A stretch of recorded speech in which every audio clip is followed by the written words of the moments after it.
UGC को लेकर के जिस तरीके का माहौल है, यूजीसी के इस नए नियम को लेकर के विरोध भी है, प्रदर्शन भी है और लोगों के मन में बहुत सारा सवाल है और सवर्णों को लेकर के और किसी भी तरीके की कार्रवाई की जा सकती है। अमन, सबसे पहले तो आप ही बताइए कि मतलब मुद्दे क्या हैं? देखिए, सबसे पहले तो ये जो नीति आई है बहुत विघटनकारी है। जब हम विश्वविद्यालयों में या विद्यालयों में देखते हैं तो यहाँ जो पढ़ने आता है वो विद्यार्थी होता है, उसकी जाति विद्यार्थी होती है, उसका धर्म विद्यार्थी होता है, और जो पढ़ाने आता है वो शिक्षक होता है, उसका धर्म और जाति शिक्षक की होती है। इसके अतिरिक्त उसकी और कोई पहचान नहीं होती है किसी भी शैक्षणिक परिसर में। जब यूजीसी, अब मुझे नहीं समझ में आता ये कौन लोग हैं जो ऐसी नीतियाँ बना रहे हैं।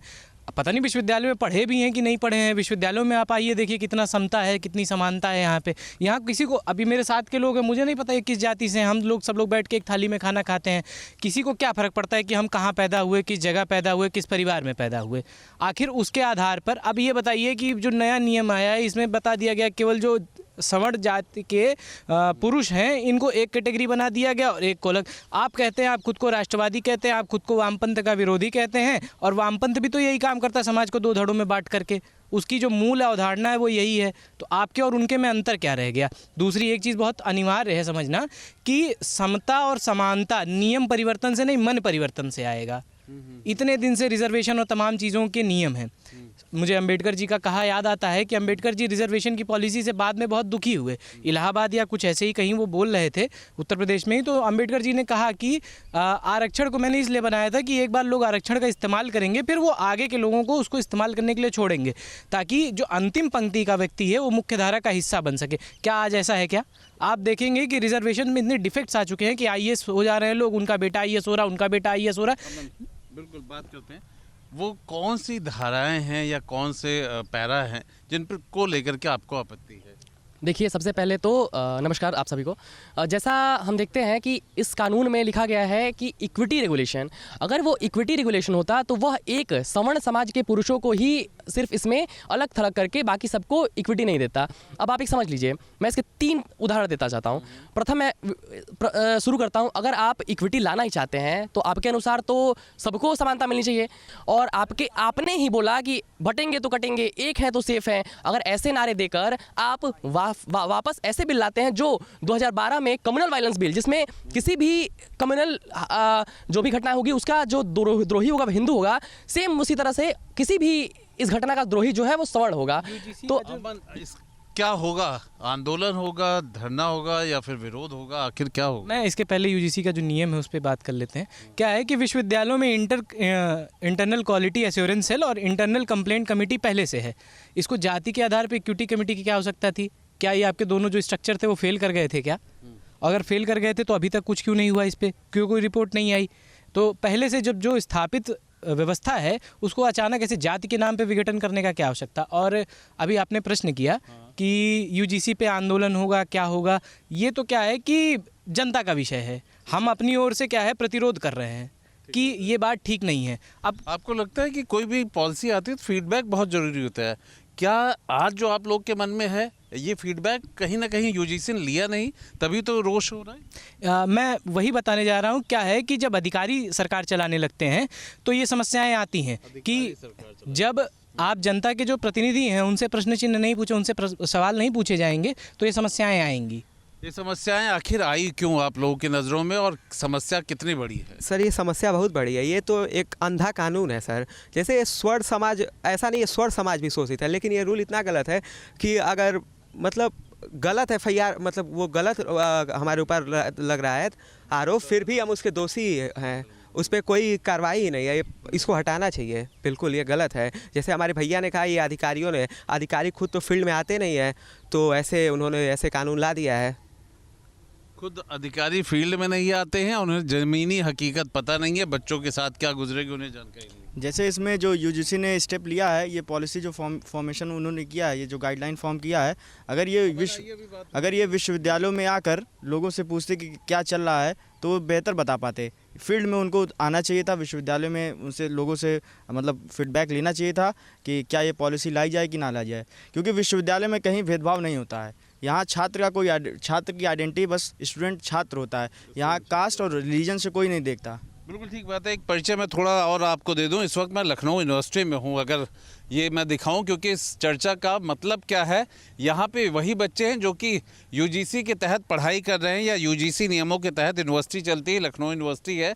आखिरकार इस यूजीसी की जो नीति आई उसमें कौन से बिंदु आपको लग रहा है कि कहीं ना कहीं आपको आगे भविष्य में नुकसान पहुंचा सकते हैं? देखिए, बात यह है कि इस यूजीसी गाइडलाइन आने से कोई अंतर है नहीं। ये वैसी परिस्थितियां पैदा करने वाली बिंदुआं हैं जो पहले के ज़माने में होती थी। ये कहीं ना कहीं उन्हीं चीज़ को उत्पादन करना है, द्वेष पैदा करना है। जो जातियां धीरे धीरे मिट रही थी उन्हें वापस से बढ़ाने का आपका ही कहना है, बड़ा इंपॉर्टेंट पॉइंट है।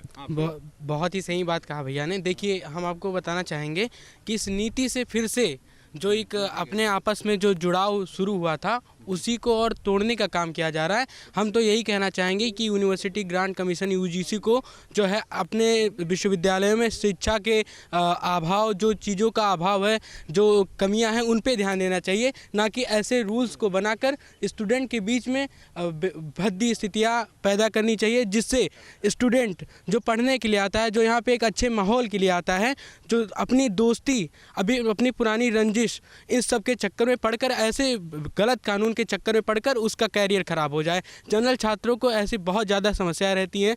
आप देखते ही रहते हैं, बहुत सारे परिसर में ऐसे देखते हैं कि बच्चे धमकी पहले ही दे देते हैं, गलती हो या ना हो पहले ही वो धमकी दे देते हैं कि तुमसे बात करेंगे तो हम SC/ST एक्ट लगवा कर करेंगे। तो जनरल छात्र करे तो क्या करे? शिक्षा में ऐसी कमियां हो रही हैं, उस पर ध्यान नहीं दिया जा रहा। ऐसे आपको इस मुद्दे पे कहना क्या है? सर देखिए, यूजीसी ने जो बिल पास करा है मेरे हिसाब से ठीक बिल है, पर संशोधन की ज़रूरत है।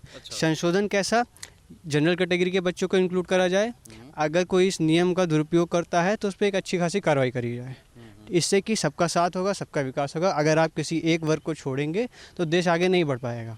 सबका साथ सबका विकास नहीं हो पाएगा। अब देखिए सर, इसका मतलब एग्जांपल लेके समझाता हूँ। मेरे या किसी लोअर कास्ट के लड़के के बीच में लड़ाई हो गई है, उसने अपनी पर्सनल खुन्नस निकालने के लिए मुझ पे ये यूजीसी का बिल मतलब लगा दिया और मुझ पे कंप्लेंट कर दी। मेरी सर डिग्री चली गई, ठीक है सर, उस पर ना ही कोई कार्रवाई हुई, ना ही कुछ हुआ, मेरा पूरा भविष्य बर्बाद हो गया। तो सर ये कौन सा कैसा नियम है सर ये? या तो आप इसमें जनरल कैटेगरी को इंक्लूड करिए सर, जैसे कि सबके लिए ये नियम बराबर रहे, और या तो फिर आप उस पर एक ऐसा नहीं मतलब नियम लगाइए, अगर आप मतलब गलत बोल रहे हैं तो आप एक अच्छी खासी कार्रवाई होनी चाहिए। आप भी बताइए, आप सब लोग तो यूनिवर्सिटी के हैं, पढ़ लिख रहे हैं, आखिर इस तरह का मतलब कहा जाए कि कैसे धारणा बन गई, क्यों ऐसे किया, कौन सी ऐसी मजबूरियां थी या कहाँ से उनको ये फीडबैक मिला, किस तरह की चीज़ें करें? सर मेरे विश्वविद्यालय में ऐसा कुछ नहीं होता है। पहली बात तो ये, क्योंकि हम लोग सर हॉस्टल के लोग हैं, हम लोग एक थाली में खाना खाते हैं, एक कप में चाय पीते हैं, एक साथ रहते हैं सर। एक कमरे में एक जनरल का भी रहता है, एक SC का लड़का भी रहता है सर, कोई भेदभाव नहीं है। पर ये सर जो यूजीसी के चेयरमैन हैं, उनके दिमाग में सब कैसे आया, ये सब क्या हुआ, ये सब मुझे नहीं पता है सर। पर ये है कि अगर आप ऐसे नियम लाओगे तो बच्चों के बीच में बंटवारा होगा, उनके में एकता नहीं होगी। जब एकता नहीं होगी तो देश आगे नहीं बढ़ पाएगा। आप ऐसी छोटी छोटी नियम लाते रहिए, देश को बंटवारा होता रहेगा सर, देश आगे नहीं बढ़ पाएगा। मैं यही कहना चाहता हूँ। यूजीसी मतलब होता है यूनिवर्सिटी ग्रांट कमीशन, और यूनिवर्सिटी कैसे चले, उसका पाठ्यक्रम कैसे हो, उसके आगे की पूरी चीज़ें यूजीसी देखती है, इसलिए बेहद महत्वपूर्ण बॉडी मानी जाती है इन छात्रों के लिहाज से, इनके भविष्य के लिहाज से, इनके पाठ्यक्रम के लिहाज से, और आखिरकार ये यूजीसी का नया नियम उसके लिहाज से आपके लिए कितना महत्वपूर्ण है? ये महत्वपूर्ण तो बिल्कुल नहीं है, सिर्फ लोगों में डर का माहौल बना के रखा है कि किस प्रकार विश्वविद्यालय में छात्र पिछले कई सालों से जो जाति का कभी नाम भी नहीं लेते थे, उन्होंने फिर से जाति को एक बार उजागर कर दिया है, उसको एक ज्वलंत मुद्दा बना दिया है। हमें सोचने में मजबूर होना पड़ रहा है कि मेरे बगल खड़े वाला छात्र किस जाति का है। आपस में हंसी मजाक में भी हम लोग बोल दे रहे हैं कि अरे यार तुम तो ये हो, जो भाव विश्वविद्यालय के अंदर कभी था ही नहीं। व्यक्ति, हम लोग छात्रावास में रहते हैं, हम लोग किसके साथ बगल में थाली में खा रहे हैं, किसकी थाली में खा रहे हैं, उसने कुछ बनाया है उसकी थाली से लेके खा रहे, कभी ऐसा भाव ही नहीं आया। जो जाति जाति का शोर मचाते केवल कायर वाला जो कथन है, ये एकदम सरकार के ऊपर इस समय फिट बैठ रहा है कि आपने पुनः जाति को उजागर करने का काम, उस पर सोचने का काम अपने हम लोगों के अंदर पैदा कर दिया है। हम लोग ये भाव लेके चलते हैं कि नहीं है अब समय कोई गहन निद्रा में सोने का, समय है एक होने का, न मतभेदों में खोने का। ये गीत गाते हुए हम लोग विश्वविद्यालय में चलते हैं, और आप किस प्रकार से विश्वविद्यालय के छात्रों को बांटने का कार्य कर रहे हैं। सरकार को शर्म करनी चाहिए। सरकार को शर्म क्यों करनी चाहिए? कहीं ना कहीं से तो फीडबैक हुआ होगा, तभी तो ये लेकर आए हैं। नहीं, सरकार का विषय ही नहीं है ये। आप नियम कानून लेकर के आए, आपको बहुत शुभकामनाएं। मैं बता रहा हूँ, 1 मिनट। आप नियम कानून लेकर के आए, बहुत शुभकामनाएं आपको। सुप्रीम कोर्ट ने आपसे कहा कि 118% भेदभाव बढ़ गया, आप नियम कानून लेकर आए। नियम कानून लेकर के आने का मतलब ये क्या होता है कि आप एक पक्ष को न्याय देने के लिए दूसरे पक्ष के साथ अन्याय करेंगे।